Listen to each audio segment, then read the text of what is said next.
Sur votre site web, il n'y a pas de science exacte. La meilleure méthode pour savoir ce qui marche le mieux pour votre audience est de tout tester, le design comme le texte.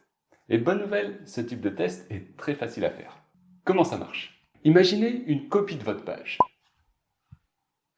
Elle est identique à l'original à l'exception d'une variation. On va mettre ces deux pages en compétition et comparer leurs résultats. Et les différences dans les résultats vont donc s'expliquer par cette variation. Dans cette formation, on va voir des expériences concrètes qui répondent à des questions qu'on s'est tous posées à un moment ou à un autre pour nos sites web. Dans les années 50, le statisticien William Deming disait ceci: « Sans données, vous n'êtes qu'une personne de plus avec une opinion. » Si vous êtes d'accord avec lui et que vous aimez prendre vos décisions basées sur vos données plutôt que sur l'avis de tout le monde, alors cette formation est pour vous. Voici les 3 raisons pour lesquelles j'ai choisi Google Optimize pour faire des tests AB. Tout d'abord, parce qu'il s'intègre très facilement avec tous les autres outils d'analyse de Google, comme Google Analytics ou Google Tag Manager. Ensuite, contrairement à Facebook Ads ou AdWords, qui vous permettent de faire des tests sur votre système d'acquisition d'audience, avec Optimize, vous allez pouvoir tester le comportement de vos utilisateurs une fois arrivés sur votre site, là où l'étape finale de votre conversion d'audience a lieu. Et enfin, parce qu'il est gratuit. Pas besoin d'obtenir l'approbation d'un budget. Vous pouvez dès aujourd'hui l'installer et le tester. Commençons maintenant la partie concrète de ce cours et voyons comment installer Optimize sur votre site. Il y a 2 façons de faire. Vous pouvez soit insérer directement votre script dans votre code source, ce qui est ma façon préférée de faire, ou sinon le faire par Google Tag Manager. J'aime un petit peu moins cette façon et je vous expliquerai pourquoi. Mais pour l'instant, allons déjà créer notre compte Google Optimize et récupérer un identifiant. Pour cela, connectez-vous sur votre compte Google et allez sur optimize.google.com. Donc si c'est la toute première fois que vous y allez, vous aurez cette étape et vous devez cliquer sur Premier pas. À vous de voir quelles sont les communications que vous souhaitez recevoir. Pour ma part, je vais mettre Non à tout et je vais cliquer sur Suivant. Le pays, on va lui dire que je suis en France et on va cocher ces 3 cases. Pour les conditions d'utilisation, cliquez sur OK. Et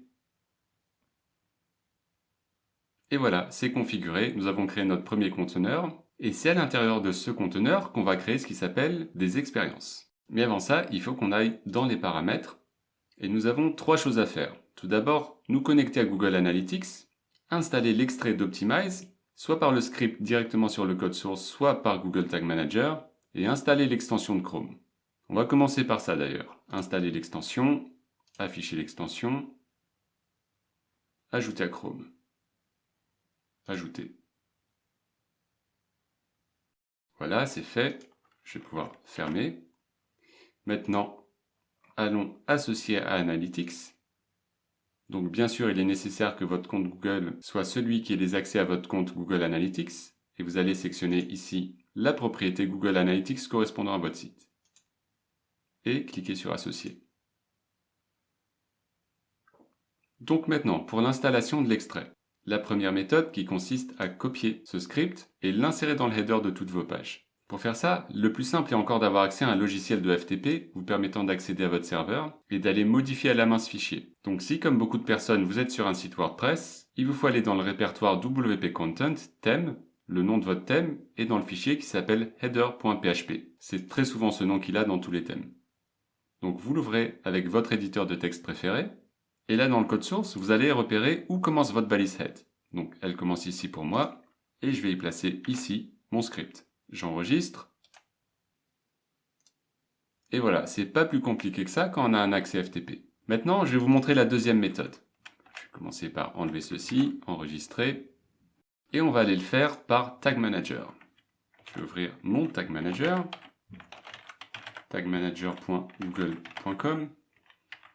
Alors bien sûr, on part de l'idée que vous avez bien un Tag Manager configuré. Et je vais me placer sur mon conteneur. Et on va aller dans les balises. Comme vous pouvez le voir, j'ai pas grand chose. J'ai juste une balise correspondant à Google Analytics que j'ai installée par Google Tag Manager, comme vous le voyez. Et je vais ici ajouter une nouvelle balise. Je clique là, configuration de la balise, et je vais aller chercher Google Optimize. Je vais d'ailleurs l'appeler déjà Google Optimize. Et je reclique dessus. Et l'ID du conteneur Optimize, je vais aller le chercher dans les paramètres de mon conteneur sur la page de Google Optimize. Il se trouve ici. C'est ça que je vais coller ici. Maintenant, je vais aller dans Paramètres avancés et je vais mettre Option de déclencheur de la balise sur une fois par page. Je clique sur Enregistrer. Il n'y a pas de déclencheur, mais c'est tout à fait normal. J'enregistre quand même la balise. Et voilà, je reviens sur mon écran des balises. Et maintenant, je vais aller éditer celle-là correspondant à Google Analytics. Je clique dessus. Et dans Paramètres avancés, je vais aller chercher Séquençage des balises et cocher cette première case, déclencher une balise avant le déclenchement et lui dire qu'il faut qu'il déclenche Google Optimize avant Google Analytics. Voilà, je clique sur Enregistrer. Et de cette façon, Optimize sera déjà présent avant même le déclenchement de Google Analytics. Et cet ordre des choses est bien important pour bien pouvoir analyser les résultats par la suite. Donc, cliquons sur Envoyer et Publier. On peut ignorer. Et de cette façon, nous avons installé Google Optimize par Tag Manager. Laissez-moi maintenant prendre un petit peu d'avance et vous montrer pourquoi je pense que cette méthode n'est pas la meilleure. Il peut se produire un effet de clignotement lorsqu'on installe Optimize par Google Tag Manager. Et par clignotement, j'entends cette fraction de seconde durant laquelle vous voyez l'élément original de votre site avant de voir la variante.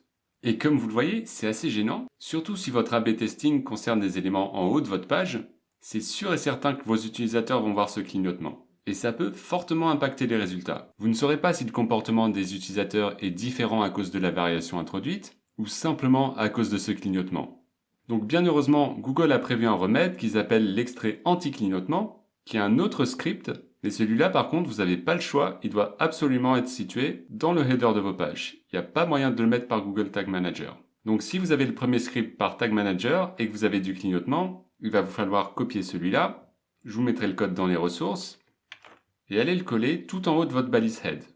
Donc une nouvelle fois, on n'a pas le choix, on doit revenir sur notre logiciel de FTP et le mettre ici, en haut de notre balise Google Tag Manager. Vous enregistrez votre page et normalement vous aurez plus de problème de clignotement. Donc comme vous le voyez, c'est pas forcément pratique, car pour ma part, j'ai essayé sur beaucoup de sites par Google Tag Manager et à chaque fois j'ai eu le problème de clignotement, ce qui m'a forcé à aller éditer le header de chaque site. Et pour moi, ça perd un petit peu de son intérêt. Parce que tout l'avantage de Tag Manager est justement de ne pas avoir à passer par le FTP pour changer le header.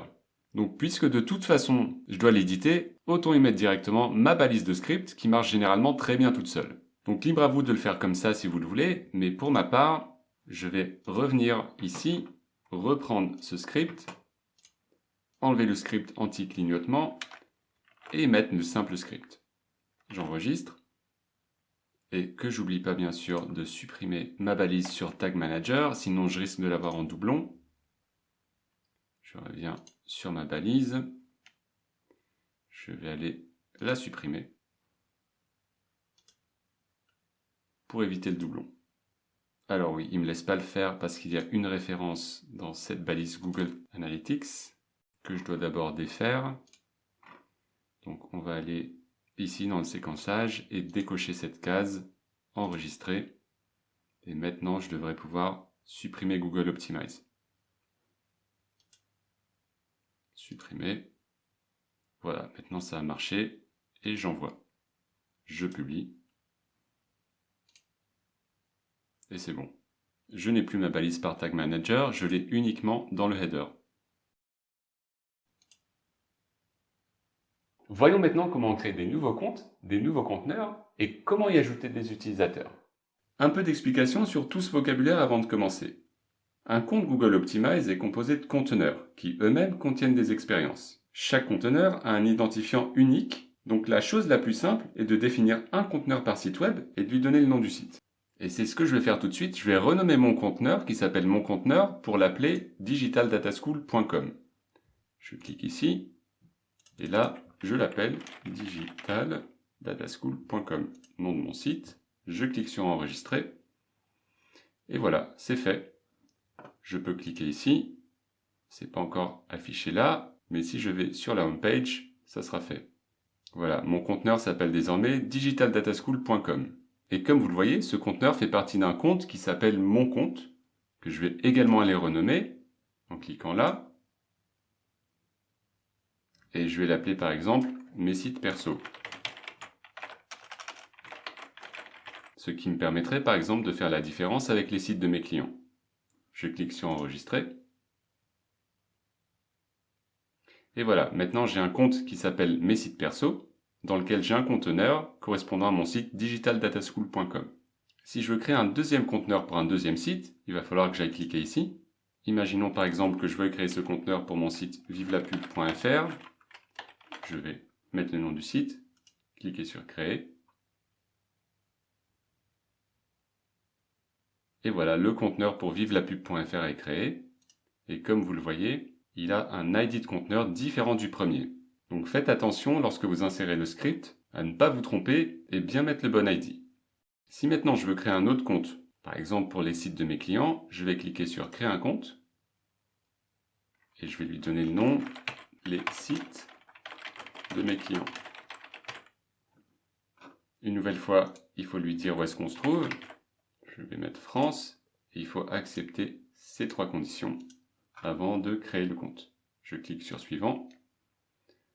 Il va me demander d'ajouter le premier conteneur au compte. Donc c'est là que je mettrai le site de mon client. Je vais mettre par exemple site client 1 et je clique sur créer. Je retourne sur la page d'accueil. Et là, vous voyez maintenant mes deux comptes. Le compte pour mes sites clients et le compte pour mes sites perso. Celui-là contient un conteneur et celui-là en contient deux pour mes deux sites. Voyons maintenant comment ajouter des utilisateurs au niveau des conteneurs et au niveau des comptes. Au niveau du compte, c'est très simple. Vous allez cliquer ici sur le bouton « Gérer les utilisateurs ». Et là, vous vous trouvez en tant qu'administrateur, bien sûr, et pour ajouter des nouveaux utilisateurs, allez cliquer ici sur le plus bleu « Ajouter des utilisateurs » et entrez l'adresse email de la personne à qui vous voulez donner l'accès. Alors mettons par exemple cette adresse email.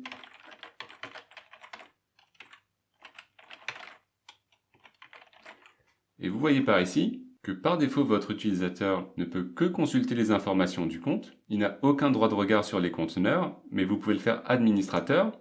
Et là vous voyez ça a déjà changé ses permissions. Il peut maintenant lire les conteneurs, mais on peut aussi aller plus loin.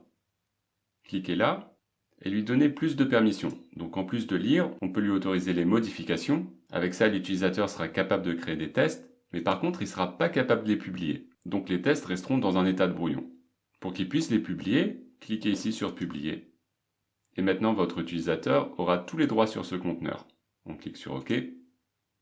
Donc on peut soit faire ça manuellement pour chacun des conteneurs, ou le faire sur tous d'un seul coup, en cliquant sur Tout définir ici. Et là, mon utilisateur aura tous les droits sur tous les conteneurs. OK. Et il ne me reste plus qu'à l'inviter en cliquant sur ce bouton. Voilà, l'invitation est partie. Comme vous le voyez, il est en attente de validation. Une fois que l'utilisateur aura accepté l'invitation, il pourra avoir accès à tout ce qui se trouve sur ce compte et faire des expériences par lui-même. Voyons maintenant comment faire cela non pas au niveau du compte, mais au niveau du conteneur. Alors encore une fois, c'est pas très compliqué, on revient sur notre page d'accueil, et là, au lieu de cliquer ici, on va aller cliquer sur ces trois petits points du conteneur, et là, cliquer sur Gérer les utilisateurs ici. On y verra bien sûr l'utilisateur que j'ai ajouté précédemment au niveau du compte, sauf qu'ici, comme vous le voyez, c'est au niveau du conteneur que je vais ajouter un utilisateur. En cliquant sur ce plus bleu, Ajouter des utilisateurs, et c'est la même chose que tout à l'heure, j'entre l'email de mon utilisateur,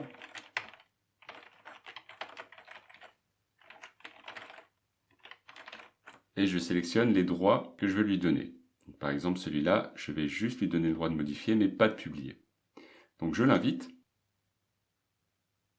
Et voilà, au niveau de ce conteneur, en plus de moi-même, j'ai également deux autres utilisateurs, un qui peut créer des expériences, et le second qui peut les créer et même les publier. Dernière chose maintenant, revenons sur la home page, et regardez ce que je vois tout en haut, invitation du compte. Donc c'est par ici que je verrai toutes les invitations qui m'ont été envoyées. Donc là par exemple je vois que j'ai une invitation en attente. Je vois que quelqu'un m'a invité à accéder à son compte et je peux cliquer sur accepter par ici. Voilà, j'ai accepté l'invitation. Et je vois d'ailleurs ici le troisième compte sur lequel je suis un invité. Il est temps de nous lancer dans nos expériences. On va commencer par quelque chose de très simple et monter en complexité progressivement. Voilà ce qu'on va faire pour notre première expérience. On va tester l'impact de ce texte sur le temps moyen des sessions d'utilisateurs. Ce texte vient d'une extension permettant de lister des articles similaires en bas de page de vos articles, ce qui est utile pour que vos visiteurs restent plus longtemps sur votre site. Et en général, ce texte est assez générique. Vous voyez ici, il est écrit « article similaire », ce qui n'est pas très créatif. On va voir ce qui se passe si on crée une variante de ce texte qui, à la place de dire « article similaire », va dire « ces articles vont également vous intéresser ». Laquelle de ces deux versions aura le meilleur temps moyen par session? L'original ou la variante? À votre avis? Allons créer cette expérience et on verra ensuite. Donc me voici de nouveau sur ma page d'accueil. Je vais créer mon expérience dans le conteneur Digital Data School et je vais cliquer ici pour créer ma première expérience. On va l'appeler article similaire. Et maintenant, il nous demande de définir une page d'édition. Qu'est-ce que c'est? C'est la page qu'on va utiliser pour définir les différences entre l'original et les variantes. Dans mon cas, je vais prendre cette page-là, qui est une des pages de mes articles. Maintenant, il me demande quel type d'expérience je souhaite créer. On va rester sur le simple test AB, qui est la chose la plus simple, et on verra la suite dans les expériences suivantes. Voilà, maintenant je clique sur Créer. Et voici la page de mon expérience qui s'appelle Article similaire. Vous voyez d'ailleurs que je peux la renommer par ici avec le crayon. Cette expérience est créée en tant que brouillon. Vous voyez que j'ai 5 différentes étapes et 4 choses à faire avant de cliquer sur le bouton Démarrer. On va les prendre les unes après les autres, à commencer par la création des variantes, qui est ce qu'on a juste ici. Allons-y, commençons. On clique sur le bouton Ajouter une variante. Donc mon test va être très simple, j'aurai juste la version originale et une variante que je vais appeler « Ces articles vont également vous intéresser ». Allons-y. Ces articles vont également vous intéresser. OK. Ça y est, ma variante est créée. Vous voyez que j'ai la variante d'origine et la variante « Ces articles vont également vous intéresser ». Alors par défaut, la pondération est répartie également, 50% pour chacune. Si j'ajoute une troisième variante, on passera à 33% pour chacune. Mais si je veux, je peux changer ce ratio. Par exemple, pour mettre 80% sur celle-là. Alors pour faire ça, il va falloir que j'aille ici, que j'enlève uniformément pour mettre pourcentage personnalisé. Et là, je pourrais mettre maintenant mon 80%. Et automatiquement, celui-là bascule sur 20%, puisqu'on veut arriver à un total de 100% des expériences. Et je peux cliquer sur OK. Donc voilà comment on fait pour avoir une pondération différente. Alors moi, c'est pas ce qui m'intéresse dans ce cas, donc je vais revenir sur une pondération uniforme et cliquer sur OK. 50-50. Alors, ce qu'il va me falloir faire maintenant, c'est aller sur Modifier et montrer à Optimize quelle est la différence que je veux introduire.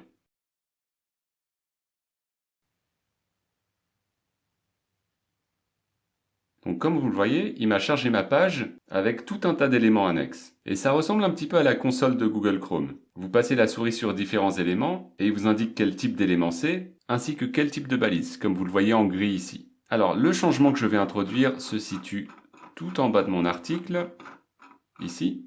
Article similaire, je passe simplement la souris dessus, je clique dessus, et là regardez par ici ce qui se passe. Dans cette nodale, j'ai pas mal de choses, dont un bouton modifier l'élément. Par curiosité, on peut aller voir tout le reste, qu'on va pas appliquer dans cette expérience mais dans les suivantes. Vous voyez qu'on a pas mal d'options touchant au style de ce texte, comme la famille, la taille du texte, le fait que ce soit gras, l'alignement, les couleurs, etc. Il y en a vraiment beaucoup. Mais pour notre part, on va faire quelque chose de tout simple, on va juste aller sur modifier l'élément, et on va faire modifier le texte, puisque c'est l'unique chose qu'on va faire dans cette expérience. Donc on va se placer ici, et c'est là qu'on va écrire « Ces articles vont également vous intéresser ». Donc voilà notre changement, on clique sur OK. Vous voyez que le changement a été pris en compte. On peut fermer ça maintenant, et on peut l'enregistrer. Comme vous voyez, ça m'affiche ici une modification. Je peux cliquer dessus si je souhaite revenir dessus. Par exemple, si je vois que j'avais fait une faute d'orthographe, je vais sur les 3 petits points et je peux faire modifier et changer le texte par ici. Voilà. Maintenant qu'on a fait notre modification, on clique sur enregistrer. OK.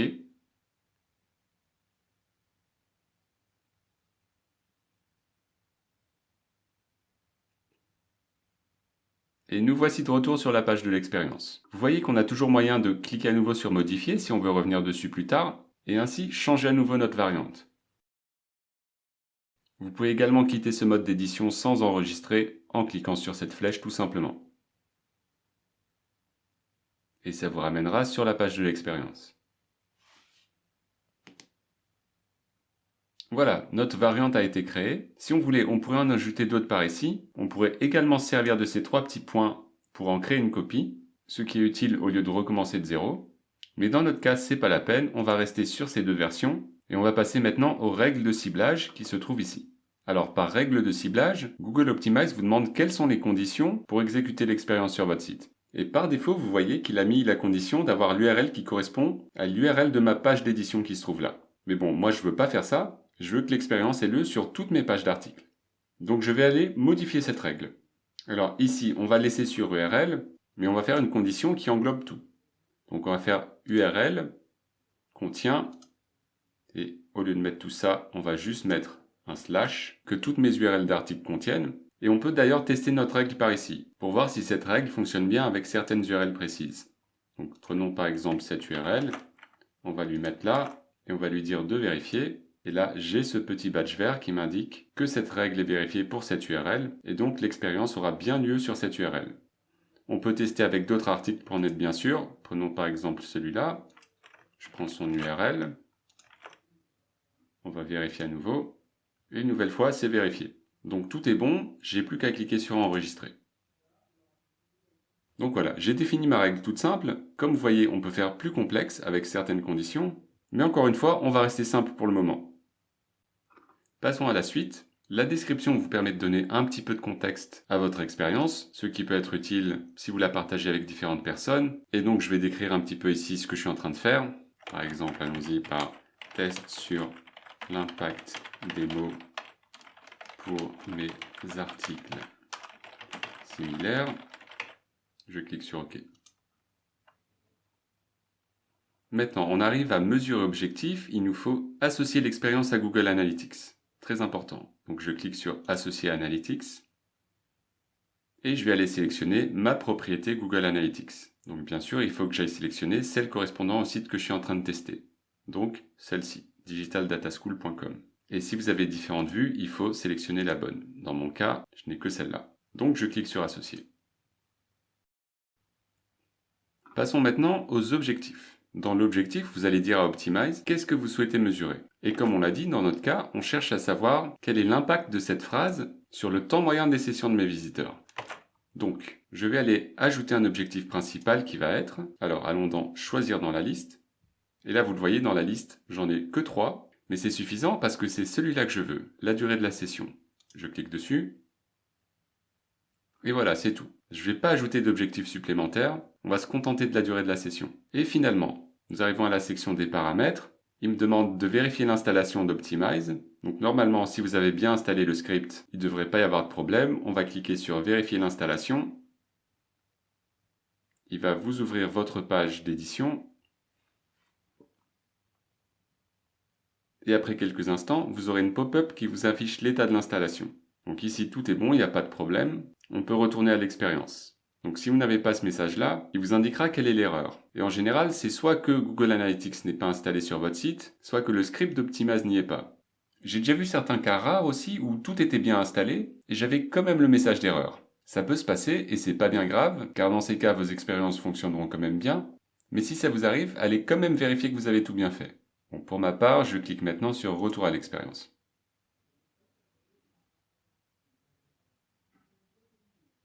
Et voilà, on est de retour sur la page de l'expérience, et comme vous le voyez, maintenant j'ai le petit badge vert sur l'installation d'Optimize qui a été vérifié sans erreur. Il nous reste 3 options, celle-là pour recevoir des notifications par email, qu'on va laisser sur Inactive, la répartition du trafic, qui par défaut est sur 100%, mais qu'on pourrait customiser si on veut moins, et l'événement d'activation, qui par défaut va être au chargement de la page. Donc ça aussi on va le laisser comme ça.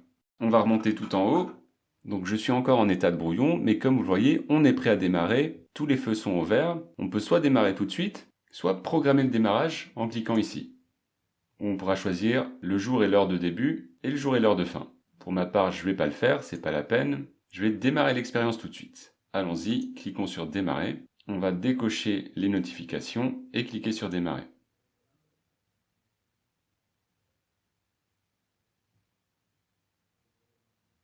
Ça y est, notre expérience a démarré. Vous voyez que le thème a changé. Et d'ailleurs, ici aussi, j'ai des changements. Je peux lui demander de prévisualiser ma variante en cliquant ici. Et là, il vous propose d'avoir un aperçu soit pour desktop, soit pour tablette, soit pour mobile. Allons-y pour desktop, aperçu sur le web, et là on devrait retrouver notre variante. Donc voilà, je retombe sur ma page, et si je descends tout en bas, je devrais voir mon texte avec la variante. Et effectivement, la voici, ces articles vont également vous intéresser. Donc voilà comment créer votre première expérience. Comme vous le voyez, j'ai toujours l'option de l'éditer, même en cours de route, mais si vous cliquez sur éditer, vous verrez qu'Optimize vous déconseille fortement d'éditer l'expérience en cours de route, et vous recommande plutôt de terminer l'expérience et de la copier. Et ça peut se comprendre pourquoi il vous dit ça. Si vous éditez l'expérience en cours de route, vous pouvez ajouter des nouveaux paramètres qui vont fausser vos résultats précédents, et du coup fausser entièrement votre expérience et vos résultats. Donc faites bien attention si vous souhaitez éditer une expérience en cours de route. Passons maintenant aux résultats. Comme vous le voyez ici, une fois que vous aurez créé votre expérience, vous aurez un onglet Création de rapport. En cliquant dessus, après quelques heures voire quelques jours, vous aurez des données qui commencent à s'afficher. Alors pour ma part, comme je viens de créer l'expérience, j'ai rien du tout. Mais je vais vous montrer ce que donne cette expérience sur un autre site avec un grand échantillon de sessions enregistrées. Regardez donc par ici. Je suis sur un site sur lequel j'ai lancé cette expérience il y a 7 jours et qui a déjà collecté 36 000 sessions. Et si on descend un petit peu, on verra ce tableau de données qui est la chose la plus intéressante de notre expérience. On voit ici quelle est la répartition des sessions entre la variante d'origine et celle qu'on a créée. Et contrairement à l'expérience qu'on a mis en place, ces deux-là sont par contre inversés. La variante d'origine est celle qui dit « ces articles vont également vous intéresser » et celle qu'on a créée dit simplement « articles similaires ». J'ai fait en quelque sorte cette expérience pour prouver que articles similaires avaient des moins bons résultats que « ces articles vont également vous intéresser ». Et c'est ce qu'on voit d'ailleurs par ici. Pour le texte qui dit « ces articles vont également vous intéresser », la durée moyenne des sessions est de 2 minutes 3 secondes. Et pour les articles similaires, 1 minute 59. Donc la différence est vraiment pas énorme, mais au vu du très grand nombre de sessions, Google Optimize est quand même très sûr de lui pour afficher que cette version a 88% de chance d'être la meilleure. Ne me demandez pas comment c'est calculé, ça doit être un calcul assez savant prenant en compte les différences ainsi que le nombre de sessions, mais la probabilité est quand même très forte. Dernier point intéressant sur lequel j'aimerais insister, c'est la nécessité d'avoir un échantillon de sessions assez grand. Parce que comme vous le voyez sur les premiers jours de mon expérience, avec assez peu de données, j'avais des écarts assez grands entre les deux versions. Et d'ailleurs, c'était la version qui disait articles similaires qui avait des résultats assez significativement supérieurs. Et comme vous voyez, au fur et à mesure des jours, le nombre de sessions grandissant, ces différences se sont atténuées, se sont même inversées, et depuis quelques jours se sont vraiment très bien stabilisées. Donc vous voyez bien là toute l'importance d'avoir des échantillons assez grands, ou faute d'échantillons assez grands, laisser l'expérience courir sur assez longtemps pour enregistrer beaucoup de sessions. Quant à moi, cette expérience me permet d'affirmer en me basant sur des données qu'il faut mieux dire « ces articles vont également vous intéresser » plutôt que simplement « articles similaires ». Et qu'en ayant ce texte, on a 88% de chances que nos visiteurs restent plus longtemps. Alors faites bien attention à une chose, ce n'est pas une vérité absolue, chaque site est unique. Et chaque audience est unique. Donc si vous faites cette expérience sur votre site, vous pourrez avoir un résultat totalement différent. Mais le plus important, c'est de savoir ce qui marche mieux pour vous. Donc faites cette expérience sur votre site, avec votre audience et tirez-en les conclusions. Avec cette nouvelle expérience, on va créer une variante qui aura deux différences avec cette page.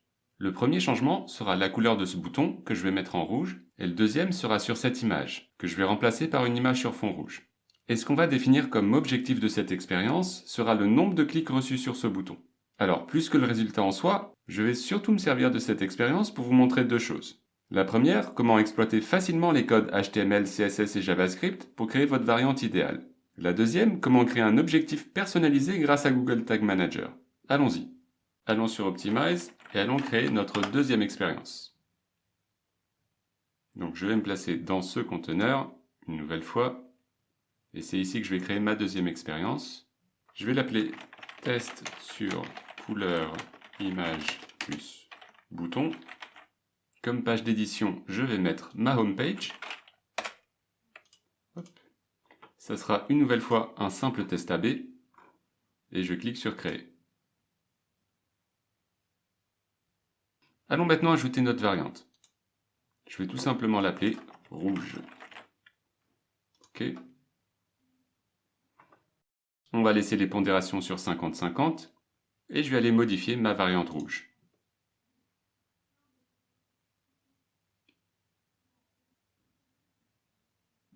Commençons par nous charger de l'image. C'est vraiment très simple, vous allez voir. Je clique dessus et par ici, ça m'affiche la source de l'image. Prenons ça, mettons-la dans un nouvel onglet. Voici la source de l'image. Alors, à partir de cette image, j'ai préparé une version alternative sur fond rouge, qui se trouve à cette URL. Comme vous allez le voir, voilà l'image sur fond rouge.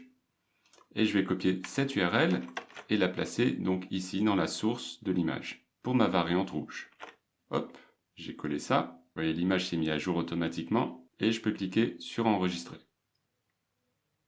Attaquons-nous maintenant au bouton. On va commencer par changer la couleur de la bordure, qui se trouve en bleu. Donc on clique sur le bouton, et là vous voyez dans ce panneau que je peux même changer le lien du bouton, mais c'est pas ce que je vais faire. Je vais juste me contenter de changer son style.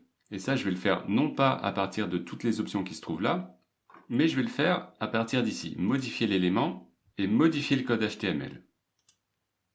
Alors, j'ai pas l'intention de faire de vous des experts du HTML, CSS et JavaScript, je vais juste vous montrer les trucs les plus utiles pour vous débrouiller facilement.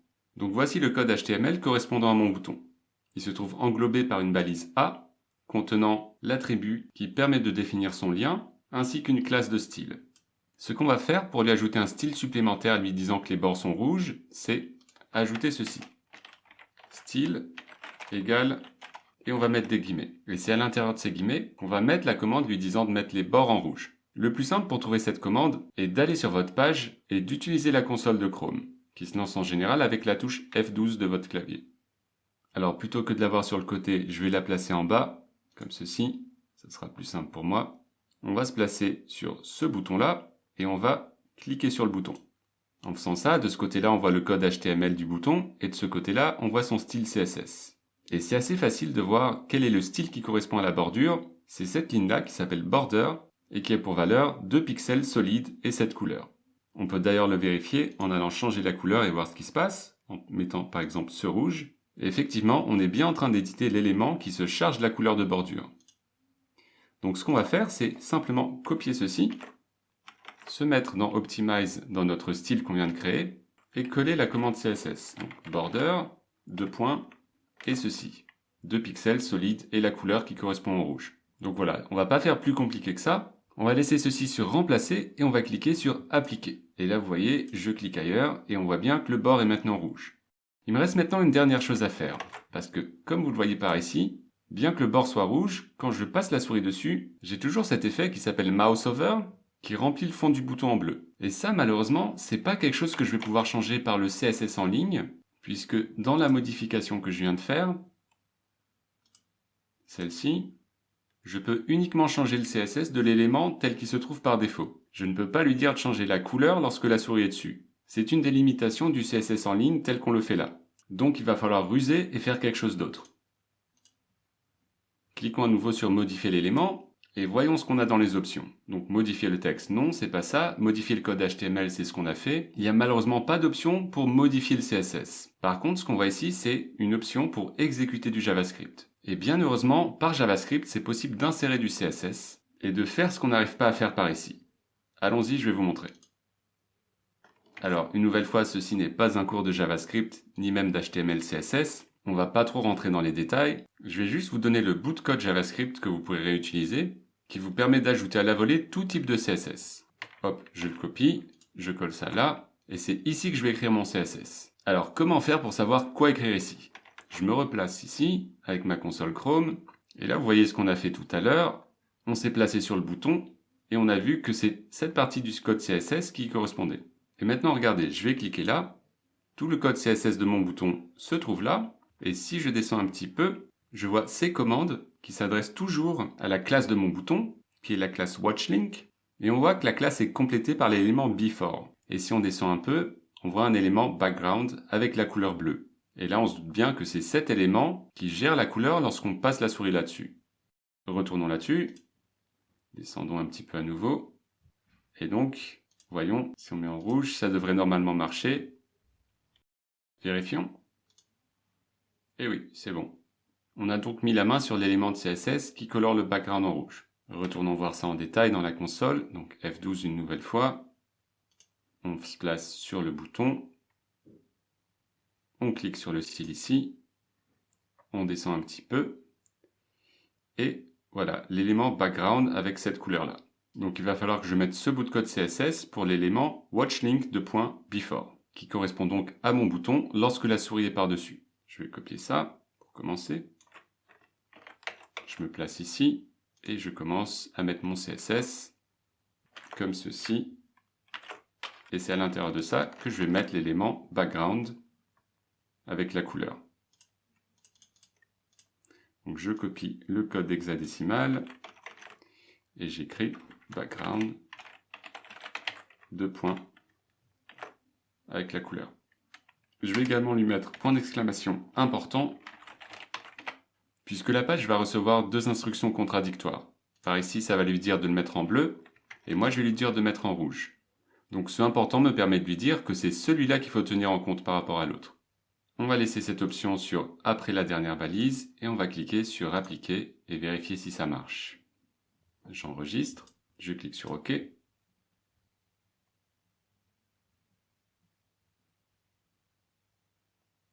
je vais aller prévisualiser ma variante rouge, aperçue sur le web. Pour l'image, c'est bon, c'est bien la version rouge. Pour les bords du bouton, c'est bon aussi. Et pour la couleur de fond du bouton également. Donc voilà, on vient de voir une variante un petit peu plus technique, demandant quelques notions de CSS et un petit peu de JavaScript également, pour arriver à faire exactement ce qu'on veut avec ce bouton. Revenons maintenant sur la page de notre expérience et chargeons-nous de la page ciblée. Donc la page ciblée est effectivement ma homepage, digitaldataschool.com, pas besoin de changer quoi que ce soit là-dessus. Pareil pour l'audience que je vais laisser par défaut. Et c'est ici qu'on va s'attarder sur l'objectif. L'objectif que je veux mesurer avec cette expérience, c'est le nombre de clics précis sur ce bouton, lorsque les utilisateurs sont sur ma homepage. Détail important, ce bouton fait le lien vers ma page de formation, qui est également accessible par le menu du haut ici. Donc il va bien falloir dire dans l'objectif que c'est juste sur ce bouton-là que je veux mesurer les clics. Et ça, on va le faire avec un objectif personnalisé qu'on va aller créer par Google Tag Manager, et qui sera un objectif de type événement. Donc bien sûr, il faut que je le fasse d'abord par Tag Manager pour ensuite revenir ici. Donc ouvrons notre Tag Manager. tagmanager.google.com. Je me place sur mon conteneur Digital Data School. Et je vais vous montrer ce que j'ai dedans. J'ai vraiment pas grand chose. Puisque mon script Optimize, je ne l'ai pas installé par Tag Manager, je l'ai mis directement dans le code source de mon header. Et donc je n'ai que Google Analytics installé par Tag Manager. Donc comment allons-nous faire pour créer un événement de telle façon à ce que l'on puisse mesurer les clics sur ce bouton?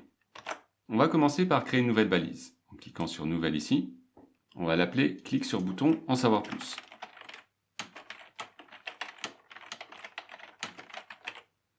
Alors dans Configuration de la balise, on va aller sélectionner Google Analytics Universal Analytics, puisque c'est la version universelle que j'utilise. Donc si vous êtes sur la GA4, allez plutôt ici. Dans Type de suivi, je vais mettre ça sur Événements. Catégorie, allons-y pour Clic sur élément. Action, je vais écrire Clic sur bouton en savoir plus. Pour libeller, on va aller choisir la variable page URL de Google Analytics. On va faire la même chose pour la valeur, page URL. On va laisser l'accès non comptabilisé comme interaction sur faux. Dans les paramètres de Google Analytics, on va sélectionner Paramètres Google Analytics. On va aller maintenant dans Paramètres avancés. Et on va mettre ça sur une fois par page. Voilà, c'est tout pour la balise. On clique sur Enregistrer pour l'instant. On l'enregistre, même s'il n'y a pas de déclencheur. On va aller créer le déclencheur tout de suite. Allons dans Déclencheur. Nouveau. On va lui donner également le nom Clic sur bouton en savoir plus. On clique là-dedans. Donc en type de déclencheur, on va aller sélectionner clic sur un élément. On va se mettre sur certains clics. On va lui dire d'exécuter ce déclencheur lorsque, et là on va sélectionner page path est égal à, et on va juste mettre un slash, ce qui veut dire que c'est ma home page. Donc déjà avec cette condition, on va lui dire de mesurer des choses qui se déroulent uniquement sur cette page. Mais maintenant, il faut être plus précis, puisqu'il va falloir lui dire de mesurer les clics sur cet élément. Retournons sur Tag Manager et ajoutons une deuxième condition, qui elle va être, par ici, dans les variables intégrées, Click Element. Et c'est grâce au CSS une nouvelle fois qu'on va s'en sortir. On va lui dire comme condition correspond au sélecteur CSS. Et notre CSS, allons sur notre page et utilisons une nouvelle fois la console de Chrome pour le trouver. F12. Je clique là, je me place sur le bouton. Et c'est ici tout en bas qu'on voit notre sélecteur CSS. A.watch-link. Et c'est donc ce qu'on va mettre ici, A.watch-link. Donc voilà les deux conditions du déclencheur. C'est un petit peu technique, donc récapitulons. Il va se déclencher lorsque l'utilisateur est sur ma homepage, donc lorsque pagePath est égal à /, et lorsque l'utilisateur va cliquer sur un élément qui correspond au sélecteur CSS A.watch-link, qui correspond donc à ce bouton. On enregistre notre déclencheur, et maintenant on va revenir sur notre balise et l'associer à ce déclencheur. Clique sur le bouton en savoir plus, on va descendre tout en bas, et lui ajouter le déclencheur. Clique sur le bouton en savoir plus également. On enregistre. Et on clique maintenant sur envoyer. Et on publie. On peut ignorer. Donc voilà, on vient de créer notre événement personnalisé par Tag Manager. Alors une dernière chose à faire avant de l'intégrer ici sur Optimize, je vais juste aller vérifier par Google Analytics que mon événement fonctionne bien. Pour faire ça, je vais aller sur mon compte Analytics. Je vais ici recharger ma page. Dans Analytics, je vais aller dans temps réel, vue d'ensemble, dans les événements. Et on va voir s'il arrive à traquer l'événement lorsque je vais cliquer sur le bouton. Donc allons-y et vérifions ça. Je clique là. Je retourne sur Analytics.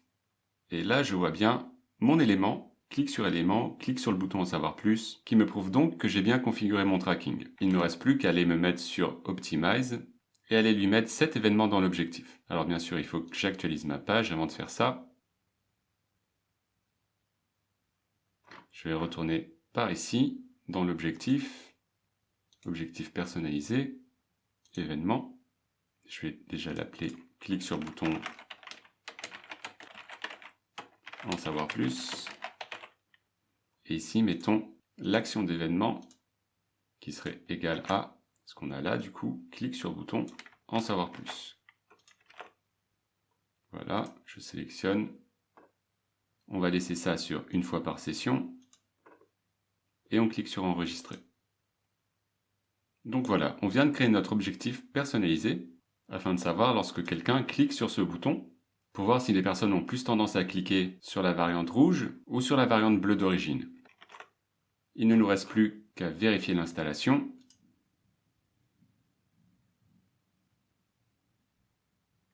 Voilà, c'est bon. Retour à l'expérience. Et on peut donc la démarrer maintenant. On décoche ça si on ne veut pas recevoir les alertes et on clique sur démarrer. Voilà tout pour cette deuxième expérience. Récapitulons les deux choses importantes qu'on a vues. Tout d'abord, comment créer des variantes un petit peu plus complexes. Comme vous le voyez, ma variante rouge a 3 modifications. La première sur l'attribut source de cette image, qu'on a remplacé par une image sur fond rouge. La deuxième sur l'HTML, qu'on a modifié en injectant du style CSS, pour lui dire de faire les bords de couleur rouge. Et le troisième, par un petit script JavaScript, qui nous permet lui aussi d'injecter du CSS, permettant de rendre la couleur de fond du bouton rouge, ce qui n'était pas possible de faire par le script HTML. On a ensuite vu comment créer un objectif personnalisé par Tag Manager, et cet objectif me permet de mesurer uniquement les clics reçus par ce bouton sur cette page. Donc après l'avoir créé par Tag Manager et testé sur Google Analytics, on est venu le mettre ici en tant qu'objectif principal. Et on a ensuite lancé l'expérience. Alors, faute de trafic suffisant sur cette expérience, j'ai malheureusement pas de rapport intéressant à vous montrer. Mais soyez pas déçus, vous allez être servi par la prochaine expérience. On va tester quel est l'impact de la couleur d'un bouton de don sur le nombre de clics reçus. On entend beaucoup parler de l'importance des couleurs dans le marketing. Chaque couleur a sa signification. Orange signifie la confiance, bleu le sérieux, vert la paix. Bref, il y a beaucoup de théories. Et quand on s'occupe d'une ONG ou d'une entreprise qui récolte des fonds, quoi de plus important que d'attirer l'attention vers ce bouton « Faire un don » que vous avez en général en haut à droite de votre site. La question à 1 million d'euros est la suivante. quelle est la couleur qui va vous apporter le plus de dons? Est-ce qu'il faut avoir une couleur alignée sur le thème de votre site? Ou au contraire, partir sur une couleur vive qui clash? Passons à la pratique avec cette nouvelle expérience. On va se servir de ce site comme modèle qui a un thème rouge et créer 3 variantes dans des couleurs vives et opposées, bleu, vert et un jaune bien flashy. On va ensuite mesurer 2 choses. Le pourcentage de personnes qui cliquent sur le bouton en fonction de sa couleur, mais aussi le pourcentage de personnes qui, après avoir cliqué une première fois sur le bouton, vont également cliquer sur ce deuxième bouton « Procéder au paiement », qui les envoie sur PayPal où ils peuvent finaliser le paiement. Pour mesurer ces 2 étapes, on ne va pas se servir des objectifs de Google Optimize, on va être un petit peu plus ambitieux et construire un tunnel de conversion par Google Data Studio. Et au final, on aura quelque chose qui ressemble à ceci. Pour chaque couleur, une représentation visuelle de notre tunnel de conversion avec les 2 étapes et le taux de conversion global, qu'on construira pour chaque variante de couleur afin de déterminer quelle est la meilleure. Allons-y. Donc de retour sur notre compte Optimize, je vais me placer sur mon conteneur Digital Data School une nouvelle fois et je vais créer ma nouvelle expérience. Donc celle-là, je vais l'appeler Test sur couleur, bouton, faire un don. La page d'édition ne sera pas celle-ci, mais sera cette page-là qui correspond à un site de test que j'ai créé, reproduisant la structure classique d'un site d'une ONG avec un bouton rouge faire un don en haut à droite. Donc je vais copier son URL et je vais lui mettre ceci comme page d'édition. Et ça sera un test de type AB. Je clique sur créer. Et allons maintenant créer nos 3 variantes de couleurs. Donc je vais commencer par la bleue. Je l'appelle bleue. OK. Et allons la modifier pour mettre la couleur du bouton sur bleu. Alors, il faut que je déplace un petit peu ceci. Et maintenant, je peux accéder à mon bouton. Je vais aller changer sa couleur. Ça devrait être par ici, arrière-plan. Et là, je vais sélectionner un bleu assez fort. Donc, on va le mettre par ici. Hop, comme ceci. Je clique sur enregistrer et sur OK. Voilà, on a fait notre variante bleue. C'était pas trop compliqué. C'est pas tellement la création des variantes qui est compliquée dans cette expérience. C'est plus la création du tunnel de conversion qu'on verra ensuite. On va maintenant créer les variantes vertes et jaunes. Commençons par la verte. OK. Et allons faire une nouvelle fois la modification. Déplaçons ça comme ceci. Cliquons là. Et allons sur arrière-plan. Et là, on va mettre le rouge sur 0 et le vert sur... Allez, pas au maximum quand même. Par ici. On clique sur enregistrer. Et sur OK. Voilà, pour finir, allons faire la variante jaune. On va l'appeler jaune. OK.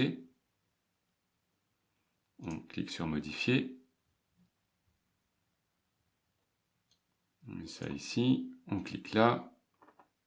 Vous connaissez la musique maintenant. Arrière-plan. On va lui laisser le rouge à fond et lui ajouter beaucoup de vert. Voilà, jusqu'à ce point. OK. Alors bien sûr, le texte est illisible. Ça, c'est le problème classique avec les fonds de couleur jaune. On ne peut pas avoir du texte en blanc sur un fond jaune. Donc on va changer la couleur du texte qui se trouve par ici. On va tout remettre sur 0, comme ça sera noir. Et voilà. Maintenant, on clique sur enregistrer. On clique sur OK et on a notre variante jaune. Donc voilà, maintenant on a nos 4 variantes, celle d'origine qui est la rouge, la bleue, la verte et la jaune. Donc chacune à pondération égale 25%. Passons à la suite, page ciblée. Alors contrairement à mes premières expériences, il n'y a pas une page ciblée précisément, puisque ce bouton se trouve dans le header de toutes mes pages. Donc je vais simplement lui dire, comme condition, quand l'URL contient digitaldataschool.com/ngo, qui est l'URL commune de toutes ces pages de mon site. Voilà, de cette façon, j'englobe toutes les pages de mon site NGO. Je clique sur enregistrer. Audience ciblée, on ne va pas le faire, on reste sur un ciblage général. Passons maintenant à la mesure et aux objectifs. Donc on est toujours sur mon compte Google Analytics de digitaldataschool.com. Et l'objectif, comme je le disais, on va pas trop perdre de temps dessus, parce que c'est surtout avec Google Data Studio qu'on va l'analyser. Donc on va quand même lui dire quelque chose, puisqu'il lui faut quelque chose en tant qu'objectif principal. Donc on va aller tout simplement choisir dans la liste et mettre ça par exemple sur les pages vues. Ça n'a vraiment pas d'importance. On vérifie l'installation d'Optimize. Voilà, c'est bon. Retour à l'expérience. Et on est prêt à lancer l'expérience. Je vais juste corriger cette faute d'orthographe. Elle m'a échappé. Je clique sur OK. Et on va pouvoir démarrer. Je ne veux pas recevoir les notifications. On peut démarrer. Alors, dernière chose qu'on va faire par ici, avant de passer à la création du tunnel de conversion, on va aller cliquer sur les trois petits points qui se trouvent là et créer un segment sur Analytics pour chacune des variantes. À commencer par la variante rouge d'origine. Je clique là. Et ça va m'amener sur mon compte Google Analytics et me proposer de créer un segment. Ça va lui donner comme nom test sur couleur, bouton pour faire un don, variante d'origine. Donc plutôt que variante d'origine, je vais simplement mettre rouge. Comme ça, si j'ai un doute, je saurai à quelle couleur ça correspond. Je clique sur enregistrer. Et je vais aller faire la même chose pour les trois variantes. Cliquez là, créer un segment dans Analytics pour le bleu. Je lui laisse ça comme nom, c'est assez bon. J'enregistre. Et je vais faire la même chose maintenant pour le vert et pour le jaune. Donc ça va être le vert. J'enregistre. Et le jaune, j'enregistre. Voilà, je viens de créer mes 4 segments sur Analytics. Et vous allez voir par la suite comment je vais m'en servir pour construire mes tunnels de conversion. Alors, la première étape de mon tunnel de conversion consistera à savoir combien de personnes ont cliqué sur ce bouton « Faites un don ». Au début de ce cours, je vous ai montré comment mesurer ça à l'aide d'un événement clic sur bouton par Google Tag Manager. Mais là, je vais vous montrer une deuxième façon un peu plus facile que vous pouvez mettre en place dans certains cas. Sur mon site, il y a une seule façon d'arriver sur la page « Faire un don », c'est de cliquer sur le bouton. Donc je peux mesurer le nombre de clics sur le bouton tout simplement en regardant le nombre de vues de cette page. Il faudra simplement faire attention à une chose, car j'ai des visiteurs qui peuvent arriver directement sur cette page, sans même cliquer sur le bouton. Donc il faudra dans mon calcul les soustraire du nombre de vues total de la page. Commençons à créer notre rapport sur Data Studio et vous allez bien mieux comprendre tout de suite. Alors, si vous n'êtes pas encore familier avec Data Studio, je vous invite vivement à vous enregistrer à ma formation sur Google Data Studio. On y apprend comment créer des rapports sur mesure pour votre site web et vos réseaux sociaux. Et c'est très important pour gagner du temps dans l'analyse de vos indicateurs et pour identifier des opportunités de croissance. Ceci dit, allons créer notre rapport pour nos tunnels de conversion avec nos variantes créées par Optimize. On va y connecter notre compte Google Analytics, Digital Data School. Voilà, ajouter. Ajouter au rapport. Je vais d'ores et déjà l'appeler rapport Optimize variante couleur bouton faire un don. Donc on va supprimer ce tableau et on va commencer par insérer une scorecard. Ici, tableau de données, on va placer ça par là. Et donc ça sera la toute première chose qu'on va mesurer, le nombre de sessions pour chacune de nos variantes. Alors bien sûr, à ce nombre de sessions, il faudra qu'on exclue les visiteurs arrivant directement sur cette page. Pourquoi? Parce que ces visiteurs n'ont pas besoin de cliquer sur le bouton pour y arriver, et vont donc nous fausser tout le tunnel de conversion, dont la première étape est de savoir combien de personnes cliquent sur le bouton en fonction de sa couleur. Donc revenons sur Data Studio, et allons mettre comme statistique le nombre de sessions. Donc je cherche les sessions, je vais le trouver par ici. Donc là, ça va me trouver le nombre de sessions totales. Et je vais donc créer un filtre pour exclure les visiteurs arrivant directement sur la page de don. Je vais l'appeler exclusion page de destination est égal à faire un don. Et donc ici, je vais sélectionner exclure. Le champ sera le champ page de destination. La condition sera égale à. Et donc, je vais prendre cette valeur en faisant bien attention à bien prendre le premier slash par ici, juste après mon nom de domaine. Donc voilà, ma condition pour exclure les gens arrivant directement sur cette page. Je clique sur enregistrer. Alors bien sûr, ça n'a rien changé parce que c'est un site de test. Sur un vrai site, vous verrez certainement une différence. Avant de continuer, je vais aller ajouter ma commande avec mon sélecteur de plage de date que je vais mettre par ici. Puisque mon expérience a commencé aujourd'hui, il va falloir que j'aille spécifier ça. Sinon, j'aurai strictement aucune donnée et ça sera un petit peu embêtant pour vous montrer tout ce qui se passe. Je vais mettre 7 derniers jours et y ajouter la date d'aujourd'hui. Voilà, j'ai mon sélecteur de date. J'ai l'entrée de mon tunnel de conversion qui est le nombre total de sessions. Je vais me servir de cette scorecard pour la copier et créer la deuxième étape qui sera donc le nombre de personnes qui arrivent n'importe où sur le site sauf sur la page faire un don et qui vont ensuite cliquer sur le bouton pour se retrouver sur la page faire un don. Donc ici ce qu'on va mesurer, c'est le nombre de vues de cette page faire un don puisque le bouton est l'unique façon d'y accéder par le site. Et à cela, on va soustraire le nombre de personnes arrivant directement sur la page, qui n'ont donc pas eu besoin de cliquer sur le bouton. Alors, dans les statistiques, allons sélectionner les pages vues. Celui-là. On a déjà notre filtre par ici qui nous permet d'exclure les personnes arrivant directement sur la page.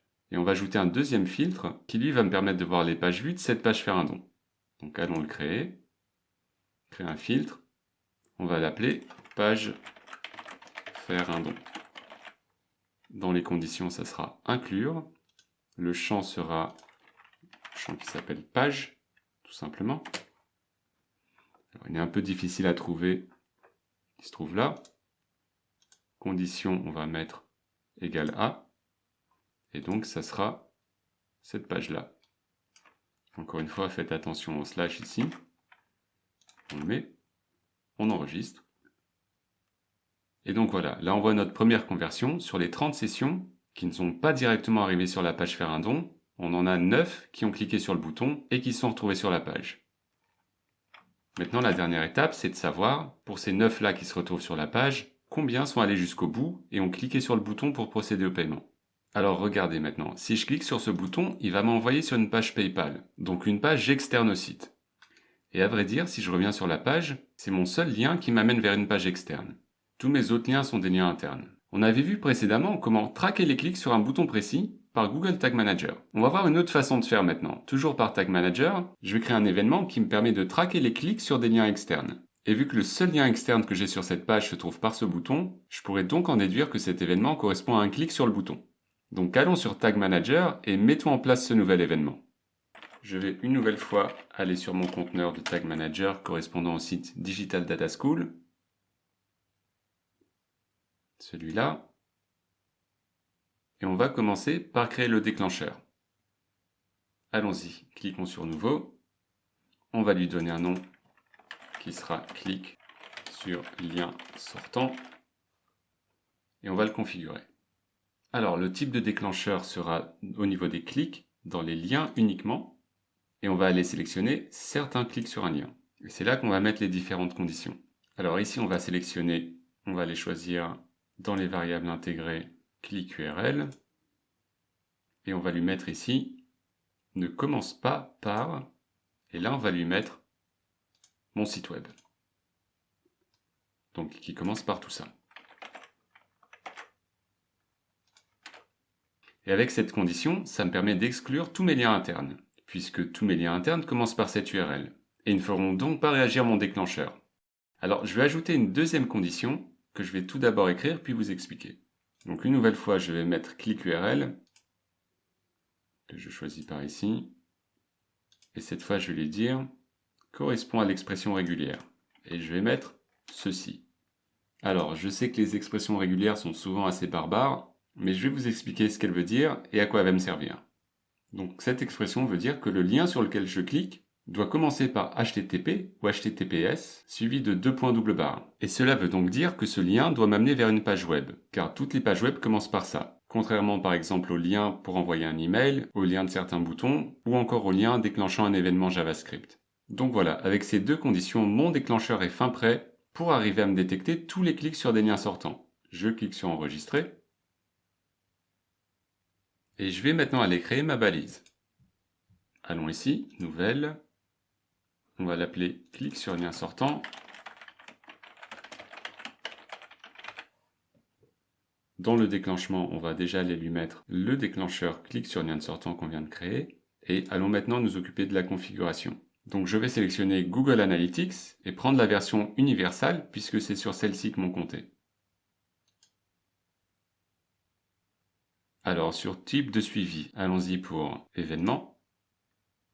Dans catégorie, appelons ça clic sur lien sortant. Dans l'action, allons prendre par ici clic URL. Dans le libellé, allons prendre page URL. Et finalement, pour la valeur, allons prendre click element. Descendons dans les paramètres Google Analytics, sélectionnez paramètres Google Analytics et cliquons sur enregistrer. Voilà, c'est fait, notre balise est créée et notre déclencheur aussi. On va publier tout ça en cliquant sur envoyer, publier, ignorer. Et maintenant, allons tester dans Google Analytics que notre événement fonctionne bien.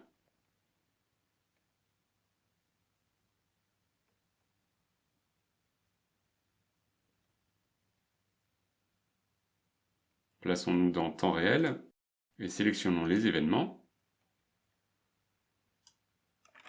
Ouvrons dans un nouvel onglet notre site.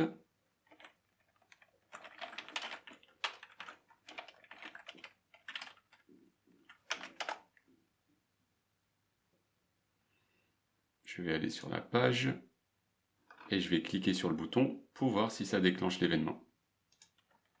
Je clique dessus et allons voir ça.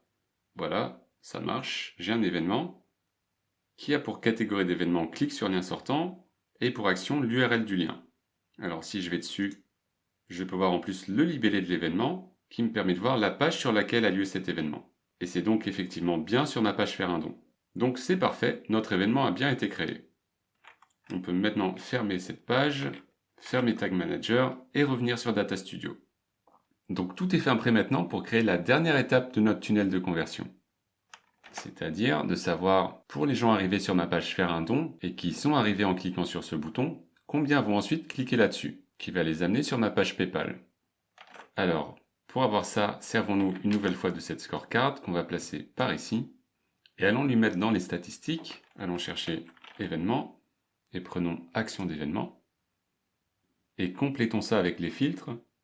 Allons lui mettre un nouveau filtre, par ici, qui correspondra au clic sur les liens sortants.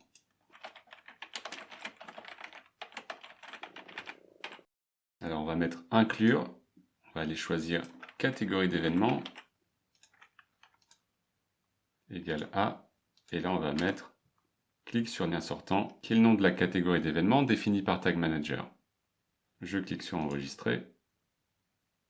Et donc voilà, on en a fini avec nos filtres, il nous faut ces trois-là pour trouver ce nombre final. Donc souvenez-vous, le tout premier qui nous permet d'exclure les visiteurs arrivant directement sur la page, qui nous fausserait notre test si on ne les excluait pas. Le deuxième filtre pour mesurer uniquement ce qui se passe sur la page faire un don, en excluant donc toutes les autres pages.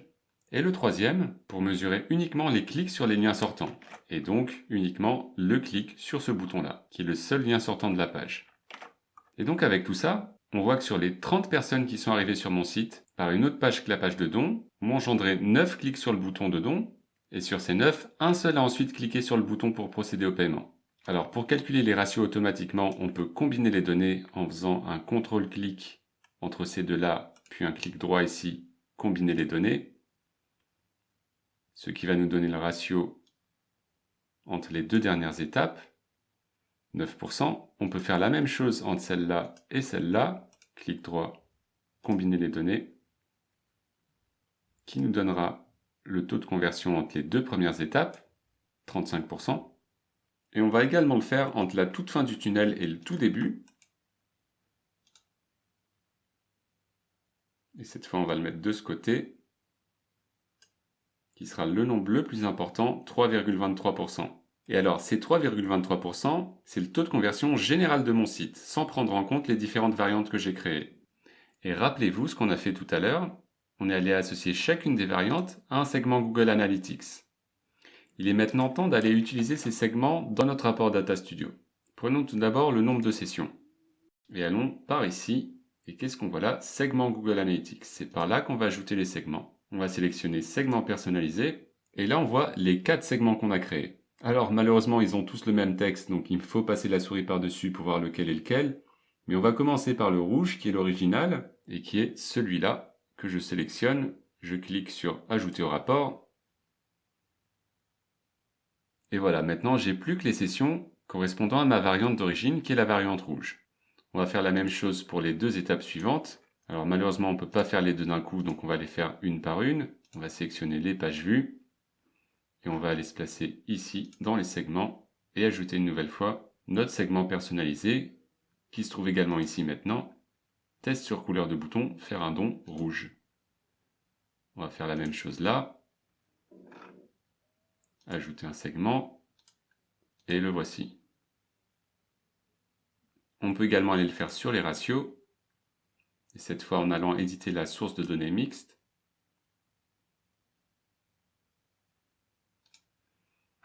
Et en allant mettre le segment par ici.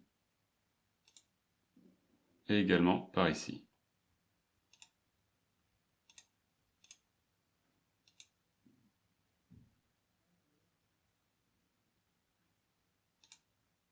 Donc à ce niveau-là, je pense que vous avez compris le principe. Je vous épargne la démonstration pour ces deux-là.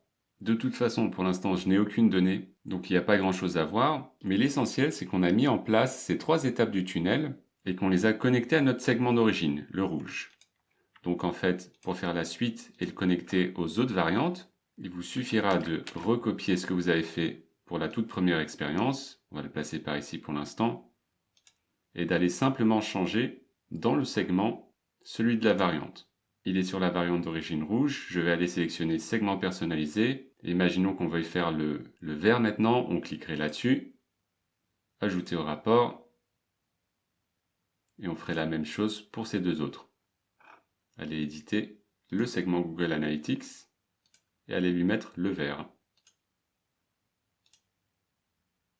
Une dernière fois.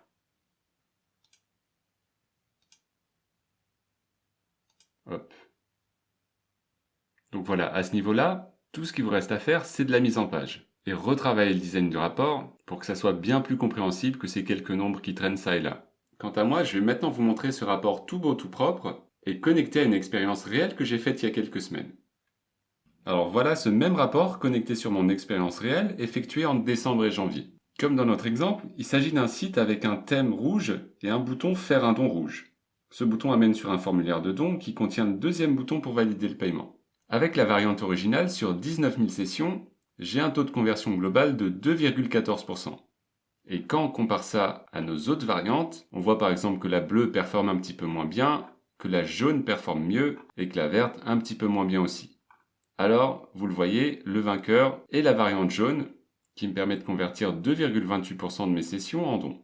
Donc c'est une petite amélioration d'environ 6%, ce qui n'est pas négligeable lorsqu'on reçoit beaucoup de dons, mais c'est pas non plus un changement spectaculaire. Et ça, encore une fois, ça s'explique par le comportement de votre audience. Si elle vous connaît bien et qu'elle est assez engagée, elle va faire un don peu importe la couleur de votre bouton. Si au contraire, votre audience ne vous connaît pas trop, là ça peut avoir un impact un peu plus grand. Mais quoi qu'il en soit, une nouvelle fois, il n'y a pas de réponse universelle. Ne passez pas des heures à débattre sur la couleur du bouton, faites ce test sur quelques jours, et voyez ensuite si un changement de couleur en vaut vraiment la peine. Avec cette nouvelle expérience, on va s'attaquer au test multivariable. Ce type d'expérience nous permet de créer différentes combinaisons d'éléments à tester, une sorte de matrice, et de voir quelle est la meilleure combinaison possible. Je vais l'utiliser sur cette pop-up que j'ai ici, qui apparaît automatiquement après 5 secondes sur mon site. La voilà. Et ce bouton renvoie les utilisateurs vers un questionnaire. Sur cette pop-up, je vais tester deux choses. L'image, parce que je suis curieux de savoir si les gens ont plus tendance à cliquer sur le bouton lorsqu'ils voient ma tête ou non. Et deuxième chose, le texte. Je vais tester deux autres variantes de ce texte pour voir s'il a un impact ou pas. Au final, on aura donc une matrice de 6 possibilités et on pourra voir laquelle convertit le mieux mes visiteurs vers mon formulaire. Pour mesurer ça, on utilisera Google Tag Manager pour créer un événement personnalisé sur ce bouton. Allons-y. Allons sur notre compte Optimize, dans le conteneur digitaldataschool.com et allons créer l'expérience. On va l'appeler test sur pop-up. Alors l'URL du test, on va mettre ma homepage du site digitaldataschool.com et on va mettre ça sur test multivariable et cliquer sur créer. Alors maintenant, ça va être un petit peu différent que tout ce qu'on a vu jusque-là avec les tests AB, puisqu'on va construire une matrice de tests avec différentes sections de choses à tester. Donc je vais commencer par renommer la section A en cliquant là. Et dans cette section, je vais tester la présence ou non d'une image. Je vais appeler ça présence de l'image. Je clique sur OK. Et je vais me servir de la section B pour tester le texte. Je vais appeler ça texte. OK. Je vais maintenant créer ma première variante dans la section présence de l'image. Donc par défaut, l'image est présente. Alors ma variante sera du coup la version qui n'a pas d'image. Je clique sur OK. Et je vais aller définir à quoi elle ressemble. Je clique sur modifier. J'attends que l'éditeur arrive. Donc voilà, tout l'éditeur est chargé, j'ai bien ma pop-up qui est là. Alors pour une raison que j'ignore, elle se trouve à gauche, alors que sur le vrai site elle est à droite, mais c'est pas bien grave. Donc je vais créer la variante qui n'a pas cette image. C'est très simple, il me suffit de cliquer sur l'image, de cliquer sur modifier l'élément et de cliquer sur supprimer. Et voilà, c'est pas plus compliqué pour faire disparaître l'image. Je clique sur enregistrer, je clique sur OK et j'ai créé ma variante. Maintenant, je vais aller m'occuper de mes variantes de texte. Je vais ajouter la première variante par ici, dans la section B, et je vais l'appeler « Que pensez-vous de ce site ?»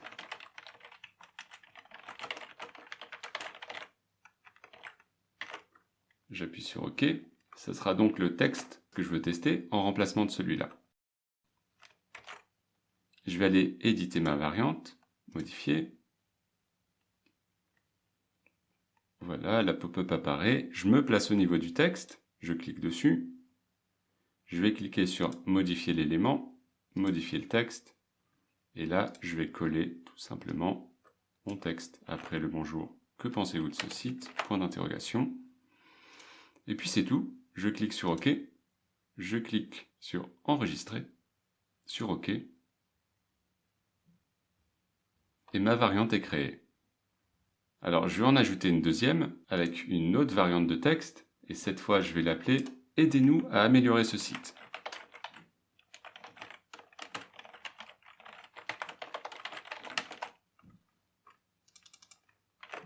Je clique sur OK. Je vais aller la modifier. Donc on va attendre que la pop-up apparaisse. La voici. Je me place sur le texte, modifier l'élément, modifier le texte. Et on va coller ça là. Voilà, je clique sur OK, enregistrer. OK. Et voilà, c'est fait. On a nos 3 variantes de texte, nos 2 variantes d'image, ce qui nous fait un total de 6 combinaisons. Donc vous voyez, le gros avantage des multivariables est qu'il va créer automatiquement les combinaisons. Ça serait tout à fait possible de le faire avec un test AB, mais ça vous prendrait beaucoup plus de temps, puisqu'il vous faudrait faire à la main les 6 combinaisons. Alors 6 c'est pas énorme, mais imaginez maintenant que j'ajoute une 3e section avec 3 nouvelles variantes, et d'un seul coup vous aurez plus 6 combinaisons, mais 6 x 3, 18. Et là, ça commence à faire vraiment beaucoup si vous devez tout faire à la main. De façon générale, évitez tout de même d'avoir trop de sections et trop de variantes, parce que si vous faites ça, vous risquez d'avoir un trafic super segmenté, et du coup vous vous retrouvez avec un trafic très faible sur chacune des variantes. Donc essayez de rester dans la limite des 10-12 combinaisons maximum. Passons maintenant à la suite. Au niveau des pages ciblées, alors c'est pas juste ma homepage, c'est sur toutes les pages que je veux faire l'expérience. Donc je vais supprimer ça, et je vais mettre URL contient et juste un slash, comme ça pourra m'inclure toutes mes pages. Enregistrer. Au niveau du ciblage de l'audience, une nouvelle fois je vais le laisser par défaut sur toute mon audience, et on va passer à la suite. Alors, mesurer objectif. C'est maintenant qu'on va aller créer notre objectif personnalisé, une nouvelle fois par Tag Manager, afin de traquer les clics sur ce bouton. Allons-y, je clique sur mon conteneur Tag Manager de mon site, et je vais créer une nouvelle balise, par ici, que je vais appeler sur bouton de la pop-up. On va configurer la balise. Une nouvelle fois, Google Analytics, Universal Analytics. On va mettre le type de suivi sur événement. Et on va mettre les catégories actions, libellés et valeurs sur page URL.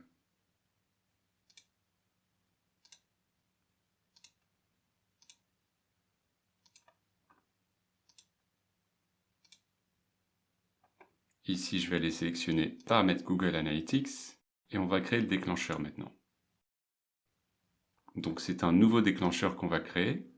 On va également l'appeler clic sur bouton de la pop-up. Allons là-dedans. Ça sera un déclencheur de type clic sur tous les éléments. Et on va le mettre sur certains clics, puisqu'on veut que ce soit uniquement les clics sur ce bouton qui activent mon déclencheur. Pour faire ça, on va se servir d'une des variables intégrées qui s'appelle click-class. Et on va aller rechercher quelle est la classe de ce bouton. Donc en lançant la console de Google Chrome avec la touche F12, on se place ici et on va rechercher notre bouton. Et là on voit dans notre élément bouton quelle est sa classe. Donc je vois qu'il en a plusieurs et la toute première qu'il a, c'est celle-là, Swald Confirm. Je vais m'en servir pour mon tag manager et lui dire que mon déclencheur peut avoir lieu lorsqu'on clique sur un élément qui contient la classe Swald Confirm. Et ça devrait être suffisant pour traquer les clics sur mon bouton. Je clique sur enregistrer. Donc je viens de faire mon déclencheur, je vais également enregistrer la balise et la publier en cliquant sur envoyer, puis publier, continuer. Et voilà, je viens de publier mon événement. Une nouvelle fois, on va se servir de Google Analytics pour vérifier qu'on n'a pas fait d'erreur. Je vais aller dans temps réel. Avec un autre onglet, je vais ouvrir mon site. Et je vais cliquer sur le bouton pour voir si c'est bien capable de me le traquer. Allons-y. Hop. Et allons voir dans le temps réel, dans les événements, si c'est capable de le voir. Oui, c'est bien là. Catégorie d'événements, j'ai l'URL du site. Alors vous voyez, j'ai fait une petite bêtise. J'ai pas bien nommé ma catégorie d'événements, ce qui pourrait prêter à confusion plus tard. Donc je vais retourner sur mon tag manager, retourner dans mes balises, clique sur le bouton de la pop-up et aller éditer ça pour lui dire catégorie, de ne pas mettre l'URL de la page, mais à la place, tout simplement d'écrire clique sur le bouton de la pop-up. Comme ça, par la suite, ça me sera plus facile de savoir qu'est-ce qui correspond à quoi. Je republie.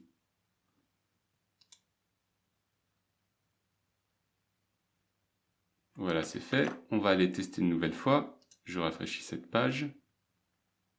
On attend les 5 secondes pour que la pop-up apparaisse. Et on clique sur le bouton. Et allons voir cette fois ce qui se passe. Voilà, cette fois c'est bon. J'ai appelé ça clique sur le bouton de la pop-up. Donc il n'y aura pas de confusion possible sur la catégorie d'événements. Et je peux donc revenir sur Optimize. Je vais rafraîchir cette page et aller lui mettre l'objectif. Voilà, on va ajouter comme objectif principal un objectif personnalisé, un événement, et on va sélectionner ici la catégorie d'événements avec l'opérateur égal, et on va mettre donc le clic sur le bouton de la pop-up. En faisant bien attention à la casse. Et je vais d'ailleurs appeler mon objectif clic sur le bouton de la pop-up également. Je l'enregistre. Et voilà, mon expérience est prête. Il ne me reste plus qu'à démarrer. Je la démarre. Et c'est fait. Mon expérience a commencé. Je pourrais savoir laquelle des 6 combinaisons est la meilleure. Je vais maintenant vous montrer les résultats de cette expérience sur un vrai site avec une grande audience. Donc voici cette même expérience démarrée il y a 6 jours et qui a collecté déjà presque 24 000 sessions.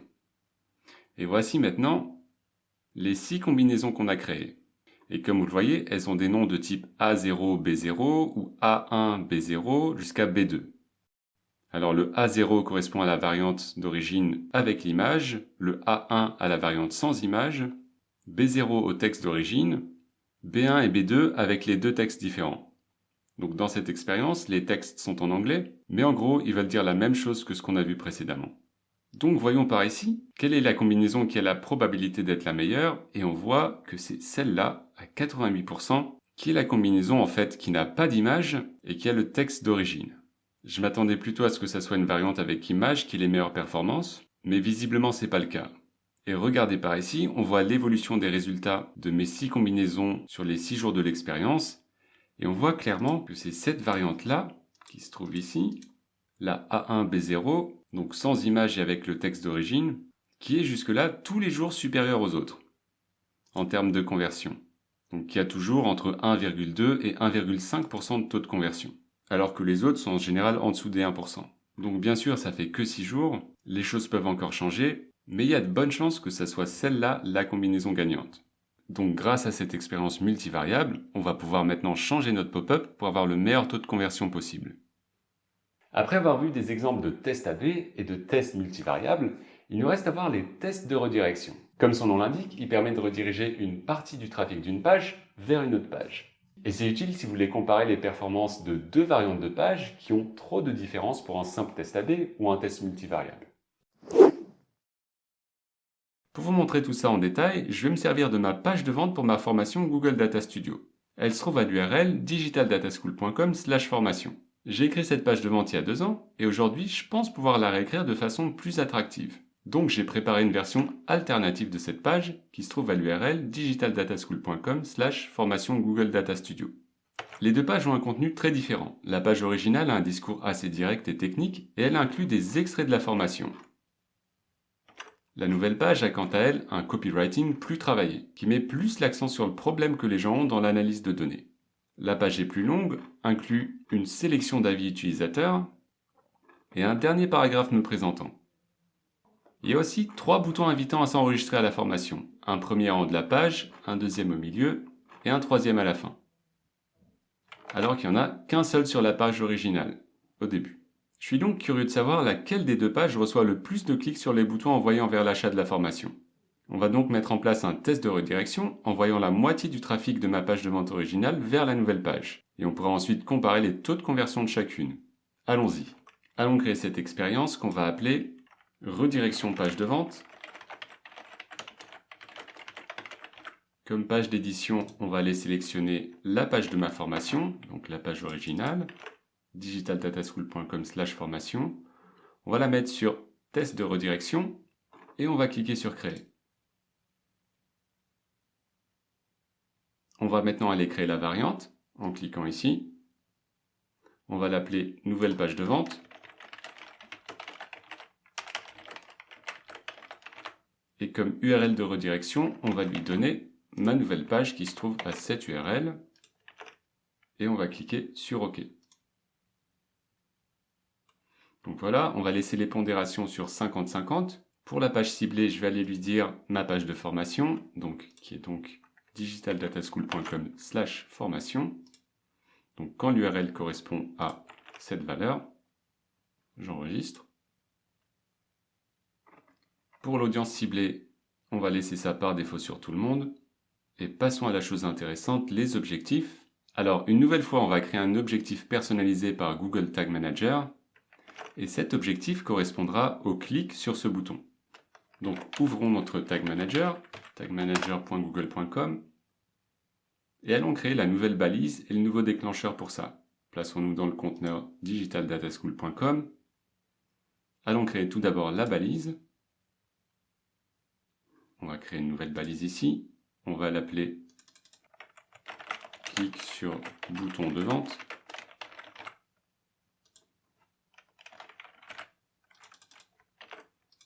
Allons la configurer. Donc une nouvelle fois Google Analytics, Universal Analytics. Type de suivi, événement. Dans la catégorie, on va coller clic sur bouton de vente. Et pour l'action, le libellé et la valeur, on va aller sélectionner par ici, page URL. Pareil pour le libellé et pareil pour la valeur. Dans les paramètres Google Analytics, on va sélectionner paramètres Google Analytics. Et dans les paramètres avancés, on va aller ici, option de déclenchement de la balise, lui dire une fois par page.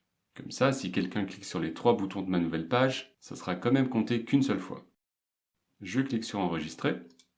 Alors je vais ajouter le déclencheur. Avant de faire ça, on va créer notre nouveau déclencheur en cliquant ici. On va l'appeler également clic sur bouton de vente et on va le configurer. Donc on va aller sélectionner dans clic tous les éléments, certains clics, et là on va lui mettre 2 conditions. On va tout d'abord aller lui mettre une condition sur page path et on va dire correspond à l'expression régulière. Et là on va lui donner les 2 chemins de nos 2 pages de formation. Donc l'original qui sera juste formation slash, ou bien la nouvelle page qui sera formation Google Data Studio. Et alors je vais séparer les deux par une barre comme ceci et coller le 2e chemin de page. Donc cette expression régulière me permet de dire que le déclencheur va uniquement avoir lieu sur la page formation Google Data Studio ou bien sur la page formation. Et il se déclenchera donc sur aucune des autres pages. À cette condition, on va en ajouter une seconde, qui elle va dire que le déclencheur peut avoir lieu lorsqu'on clique sur ce bouton. Alors pour savoir quel type d'élément est ce bouton, on va lancer la console de Google Chrome en appuyant sur F12. Et on va cliquer là et se placer dessus. Et on voit dans le code source par ici qu'il s'agit d'un élément A ayant une classe bouton. Et donc c'est ce que vous voyez ici. La classe est donc A.bouton. Donc ce que je vais aller faire sur Tag Manager, c'est mettre cette 2e condition sur click element, correspond au sélecteur CSS. Et là, je vais écrire A.bouton. Je clique sur enregistrer. Donc voilà, j'ai créé mon déclencheur. Je clique également sur enregistrer pour enregistrer la balise.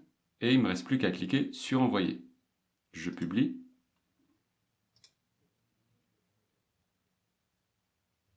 Et donc voilà, on vient de créer un nouvel événement qui va mesurer le nombre de clics sur mon bouton lorsqu'on est sur la nouvelle page ou lorsqu'on est sur l'ancienne. Et donc, ça sera cet événement que je vais utiliser en tant qu'objectif principal. Avant de faire ça, je vais aller vérifier sur Analytics qu'il n'y a pas de problème avec mon événement et qu'il se déclenche bien. Donc, allons-y.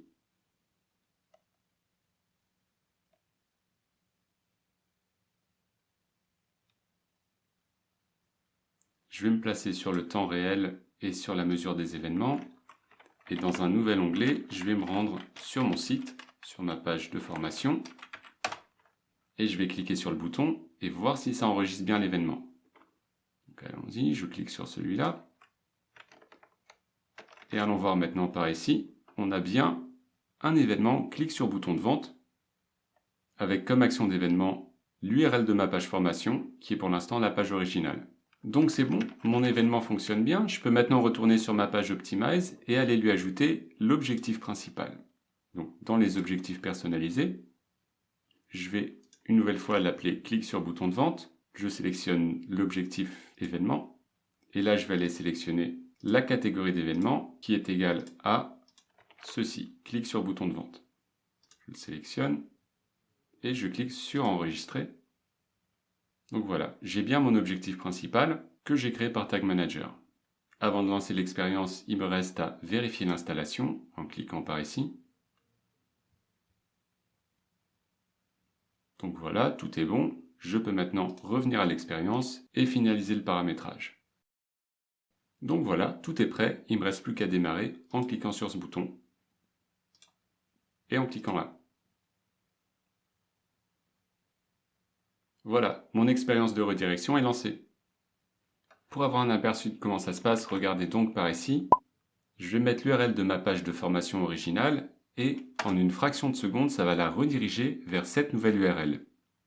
Donc comme vous le voyez, cette redirection est très discrète et ne devrait donc pas du tout gêner l'utilisateur. Allons voir maintenant les résultats de cette expérience. Me voici de retour quelques jours plus tard. Comme vous le voyez, on en est presque à 100 sessions, ce qui n'est pas beaucoup, et d'ailleurs, Optimize me conseille de continuer le test plus longtemps pour avoir un échantillon plus grand et des résultats plus sûrs. Mais les premières tendances montrent déjà un assez grand écart entre les deux variantes, et la nouvelle version de ma page semble convertir à peu près 2 fois plus que l'original, ce qui est bien encourageant vis-à-vis de mon travail de réécriture. J'espère que ces quelques expériences vous permettent de voir toute l'utilité de l'A/B testing, et à quel point c'est simple à mettre en place une fois qu'on a compris le principe. Si vous voulez me contacter, vous pouvez le faire par LinkedIn ou par YouTube. J'y poste des choses en relation avec l'analyse de données. Je vous laisse les liens en fin de cours. Voilà, la balle est maintenant dans votre camp. À vous de vous lancer et de créer vos premières expériences. À vous de passer à la pratique maintenant. Et voici votre mission. Vous allez mettre en place une expérience sur cette page. Introduire 2 variantes sur la miniature d'image de la vidéo. Vous pouvez utiliser ces 2 variantes d'image, ou encore mieux, une image hébergée par vos soins. Surprenez-moi. Vous allez ensuite introduire 2 variantes sur le titre de la page, restreindre cette expérience pour qu'elle s'applique uniquement aux utilisateurs localisés en France, et faire en sorte que cette expérience me permette de savoir quelle est la combinaison image-titre qui fait rester les utilisateurs le plus longtemps sur mon site. Pour mener à bien cette mission, envoyez-moi tout d'abord l'adresse du compte Google à partir duquel vous allez faire l'expérience et je vous donnerai les droits de modification sur le conteneur du site. Avec ces droits, vous pourrez créer l'expérience, mais pas la publier. Une fois votre expérience prête, envoyez-moi un mail avec le nom de votre expérience et je vous dirai si tout est correct.